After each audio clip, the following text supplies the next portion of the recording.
After I was done writing my year 3 exams, I secured my space in my hostel before traveling home for the holidays.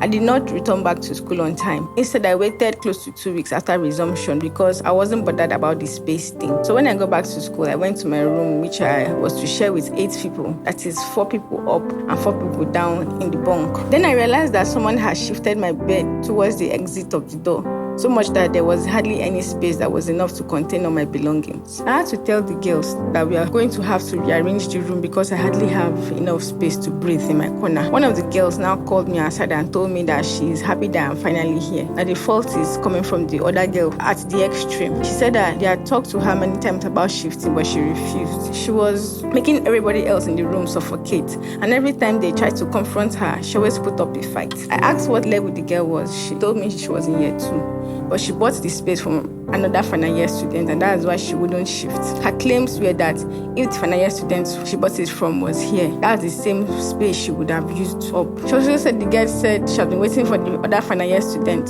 which happens to be me, to come back before she shifts. I appreciated the girl for the information and was prepared for the confrontation. So I walked up to the girl and asked her politely to shift her bed because the space in my corner was choking. I'm sure she must have checked me out from up to down and realized she could beat me up in a fight because she was big physically compared to my petite body. And that was why she was reluctant in shifting. She shifted the bed, but it almost didn't make any difference. I went back to her and told her that it was still too small and I needed more space. That was how she refused this time, and I started claiming she bought it from a final year student too. I asked her if that was the reason she wanted to now choke everybody else in the room. That's how the girl started shouting and was ready for a fight. She said she knew all the hostel porters and many top executives in the school, even the vice chancellor, and nobody would cheat her in the hostel. She was saying all these things because she knew I could report her for buying a space, which is very illegal. When I said that she was really ready for a fight, I left her. I went back to my space and tried rearranging, but it was too tight. I had to put stuff on stuff, things under things to survive in that little space. Plus, I was very tired. I just came back from Lagos and I needed to sleep. The next morning, when my colleagues came visiting to welcome me from home, they could hardly believe what they were seeing. They were like, "Jane, do you know you're in final year now?" I said, "I know." I said, "This is not my father's house. It's just temporal and I will manage." Most of them wanted to go beat up the year 2 girl for me, but I told them they should not worry. In due time, I will work it out.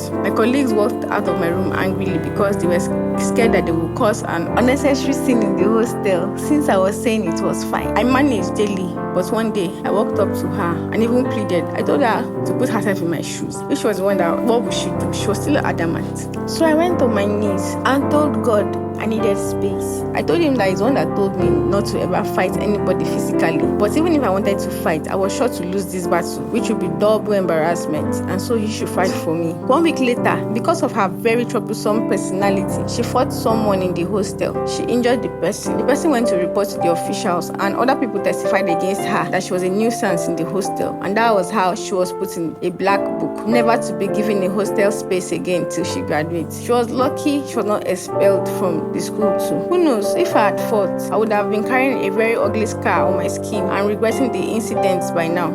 Thank God for wisdom to do the right thing. I know you have read in the Bible when he said he will fight for you and you will hold your peace. I just want to remind you that his word still works. And besides, fighting is not a good way to represent the true nature of God. As believers, we do our fighting on our knees, and you will be overwhelmed with the wonderful strategy of the Almighty. God bless you.